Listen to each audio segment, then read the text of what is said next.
ನಿಂಬೆಹಣ್ಣಿನಿಂದ ಈ ರೀತಿಯ ಒಂದು ಅಡುಗೆ ಮಾಡ್ಬೋದು ಅಂತ ನಿಮಗೆ ಗೊತ್ತಾ? ಒಂದು ಹಳೇ ಕಾಲದ ಅಡುಗೆ. ಎಷ್ಟೋ ಜನರಿಗೆ ಇದು ಮರೆತು ಹೋಗಿರ್ಬೋದು. ನಾನು ನೆನಪು ಮಾಡ್ತಾ ಇದ್ದೇನೆ. ಹಾಯ್ ಫ್ರೆಂಡ್ಸ್, ಎಲ್ಲರಿಗೂ ನಮಸ್ಕಾರ. ವೆಲ್ಕಮ್ ಟು ಸಂತೃಪ್ತಿ ಕಿಚನ್. ನನ್ನ ಅಜ್ಜಿಯಿಂದ, ನನ್ನ ಅಮ್ಮನಿಗೆ, ನನ್ನ ಅಮ್ಮನಿಂದ ನನಗೆ ಬಂದಂತಹ ರೆಸಿಪಿ ಇದು. ಏನೂ ತರಕಾರಿ ಇಲ್ಲ, ಅಡುಗೆ ಮಾಡ್ಕೋಬೇಕು, ಬಾಯಿ ರುಚಿ ಹಾಳಾಗಿದೆ, ರುಚಿಯಾಗಿ ಏನಾದರೂ ಮಾಡಬೇಕು ಅಂತಂದರೆ ಖಂಡಿತ ನೀವು ಈ ರೆಸಿಪಿಯನ್ನು ಟ್ರೈ ಮಾಡಿ ನೋಡಿ, ತುಂಬಾ ಚೆನ್ನಾಗಿರುತ್ತೆ. ಇಲ್ಲಿ ನಾನು ಒಂದು ಪಾತ್ರೆಗೆ 2 ಲೋಟದಷ್ಟು ನೀರನ್ನು ಹಾಕ್ಕೊಳ್ತಾ ಇದ್ದೀನಿ. ನಿಂಬೆಹಣ್ಣನ್ನು ನಾವಿಲ್ಲಿ ಬೇಯಿಸ್ಕೋಬೇಕಾಗತ್ತೆ. ನಿಂಬೆಹಣ್ಣು ಮುಳುಗುವಷ್ಟು ನೀರನ್ನು ಹಾಕ್ಕೋಬೇಕು. ನಾನಿಲ್ಲೊಂದು 3 ಜನರಿಗಾಗುವಷ್ಟು ರೆಸಿಪಿಯನ್ನು ಮಾಡ್ತಾ ಇದ್ದೀನಿ. ಹಾಗಾಗಿ ನಾನು ಒಂದೇ ನಿಂಬೆಹಣ್ಣನ್ನು ತೊಗೊಂಡಿದ್ದೀನಿ. ಒಂದು ಚೆನ್ನಾಗಿ ಹಣ್ಣಾಗಿರುವಂತಹ ನಿಂಬೆಹಣ್ಣನ್ನು ತೊಗೋಬೇಕು. ಇದನ್ನು ಚೆನ್ನಾಗಿ ಬೇಯಿಸ್ಕೋ ಬೇಕು. ಅದು ಬೇಯೋದ್ರೊಳಗೆ ಒಂದು ಮಿಕ್ಸರ್ ಜಾರಿಗೆ 1 ಕಪ್ಪಿನಷ್ಟು ತೆಂಗಿನಕಾಯಿ ತುರಿಯನ್ನು ಹಾಕ್ತಾ ಇದ್ದೀನಿ. ಖಾರಕ್ಕೆ ಒಂದು 3-4 ಒಣಮೆಣಸಿನಕಾಯಿ ಹಾಕ್ತಾ ಇದ್ದೀನಿ.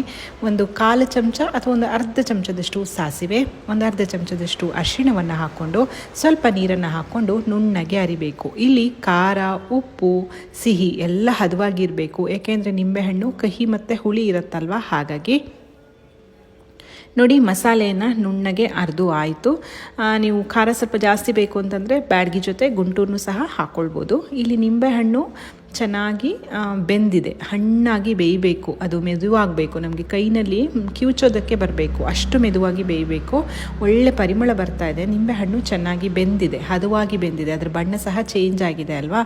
ಈ ರೆಸಿಪಿ ನಾನು ಆಗಲೇ ಹೇಳಿದಾಗೆ ಬಾಯಿ ರುಚಿ ಹಾಳಾದಾಗ ಮತ್ತು ನಂಜಾಗಿ ಸ್ಕಿನ್ನಲ್ಲಿ ಏನಾದ್ರು ಇನ್ಫೆಕ್ಷನ್ ಇದ್ದಾಗ ಮತ್ತು ಜೀರ್ಣಶಕ್ತಿ ಕಡಿಮೆ ಆಗಿದೆ ಅಂತ ಅನ್ನುವಾಗ ತುಂಬ ಉಪಯೋಗ ಆಗುತ್ತೆ ಈ ರೆಸಿಪಿ. ನೋಡಿ ಚೆನ್ನಾಗಿ ಬೆಂದಿದೆ, ಸ್ವಲ್ಪ ಬಿಸಿ ಇದೆ ಇದು. ಇವಾಗ ಈ ರೀತಿ ಓಪನ್ ಮಾಡಿ ಇಡ್ತೇನೆ, ಅವಾಗ ಅದು ತಣ್ಣಗಾಗುತ್ತೆ. ನಮಗೆ ಕೈನಿಂದನೇ ಇದನ್ನು ಚೆನ್ನಾಗಿ ಕಿವುಚೋದಕ್ಕೆ ಅನುಕೂಲ ಆಗುತ್ತೆ. ಮತ್ತು ಈ ರೀತಿ ಒಡೆಯೋದ್ರಿಂದ ಅದರಲ್ಲಿರುವಂತಹ ಬೀಜವನ್ನೆಲ್ಲ ತೆಕ್ಕೊಳ್ಬೋದು.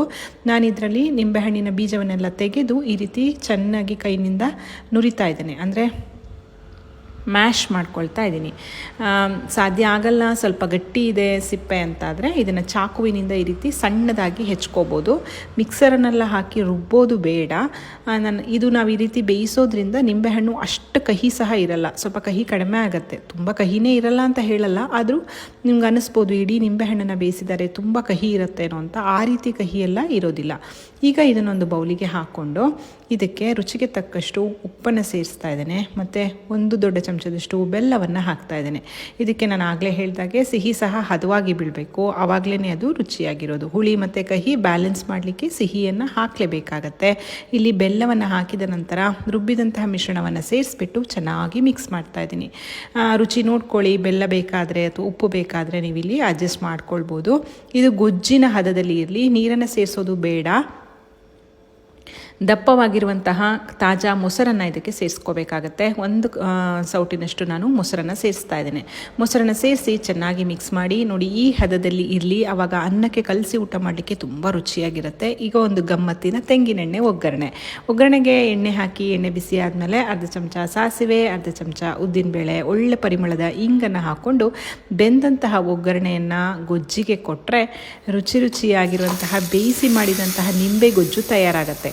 ತುಂಬ ರುಚಿಯಾಗಿರುತ್ತೆ ಫ್ರೆಂಡ್ಸ್. ಇದು ಯಾರೆಲ್ಲ ಟೇಸ್ಟ್ ಮಾಡಿಲ್ಲ ನೋಡಿ ಅಂಥವ್ರು ಖಂಡಿತ ರೆಸಿಪಿಯನ್ನು ಟ್ರೈ ಮಾಡಿ ನೋಡಿ. ಹೇಗಾಯ್ತು ಅಂತ ತಿಳಿಸೋದನ್ನು ಮಾತ್ರ ಮರಿಬೇಡಿ.